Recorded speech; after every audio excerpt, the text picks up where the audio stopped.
Une des rares villes au monde qui concentre à elle seule presque tous les traits et vestiges de la traite négrière. Une vivace mémoire de l'histoire du continent qui sommeille ici.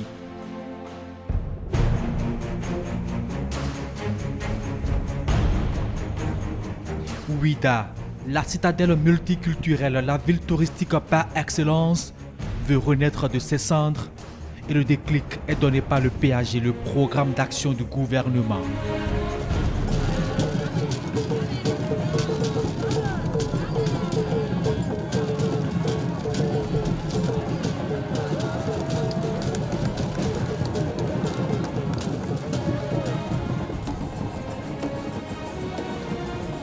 En moins de 5 ans de l'avènement de la rupture, une bactérie de projets structurants ont vu le jour.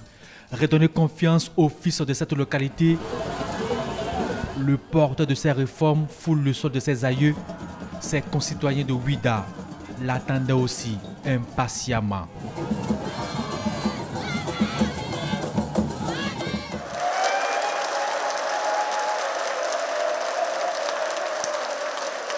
Une fois la porte de la salle de conférence franchie, toute l'assistance entonne en chœur le chant d'engagement de la cité d'Ekpassé.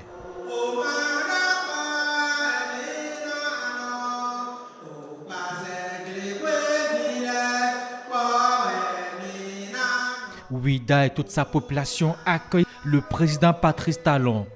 Le soleil de nouvel espoir est levé pour cette ville chargée d'histoire.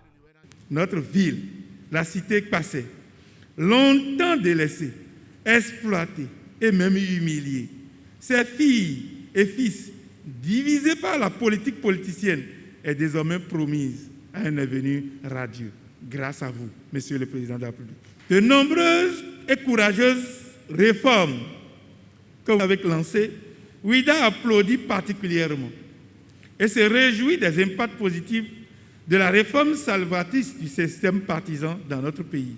En effet, l'ancien système politique a profondément divisé ses filles et fils, instaurant en leur sein la méfiance, la jalousie, la haine et autres attitudes rétrogrades entretenues par les politiciens pour leurs intérêts égoïstes. Aujourd'hui, les effets induits de cette réforme du système partisan sont perceptibles dans la cité de Passé. Un jour nouveau se lève sur Ouidah. Ouidah, la commune à forte potentialité touristique et agricole, bénéficie d'importants aménagements urbains, des actions qui dressent le lit à l'éclosion économique. Les milliers de touristes se bousculeront bientôt à la découverte de cette ville mystique et mythique, dont la richesse et la diversité de son histoire, dans la pluralité harmonieuse de son patrimoine qui fait d'elle une vie universelle. Pour ceux qui en doutent encore, de nombreux chantiers ouverts ici et là dans la commune préfigurent du statut de destination touristique prisée que Ouidah se prépare à conquérir dans les toutes prochaines années. Patrice Talon, comme partout ailleurs, partagera avec Ouidah ses idéaux de développement harmonieux. Il prône surtout la préservation des acquis de la nouvelle dynamique pour le Bénin. Notre nature réelle, notre grandeur réelle, ce que nous sommes réellement, de manière intrinsèque, se révèle à nouveau à nous-mêmes et au monde entier. Le Bénin est le pays d'Afrique qui a le plus de potentiel touristique de tous les pays d'Afrique. Le patrimoine touristique mémoriel des esclavages du Bénin a plus de sens historique. L'épopée des rois de Dahomey, de Béhanzin et des Amazones n'a pas son égal en Afrique. Notre parc animalier en Afrique de l'Ouest n'a d'égal qu'en Afrique australe et en Afrique de l'Est. Nous avons une côte, la plage, donc nous avons également un patrimoine balnéaire. Sans oublier les cours d'eau, les lacs, qui offrent également une possibilité, un patrimoine balnéaire. Nous avons les Tata Somba dans la région de Boukoumbe et consorts, qui sont majestueux. Nous avons tout ça dans un petit territoire. Le tourisme va faire de nous un pays riche. La marina ici à Ouidah, le bateau, le négrier, des investissements colossaux sont en passe d'être réalisés Les études ont été longues. Elles sont pratiquement terminées. Les travaux vont démarrer.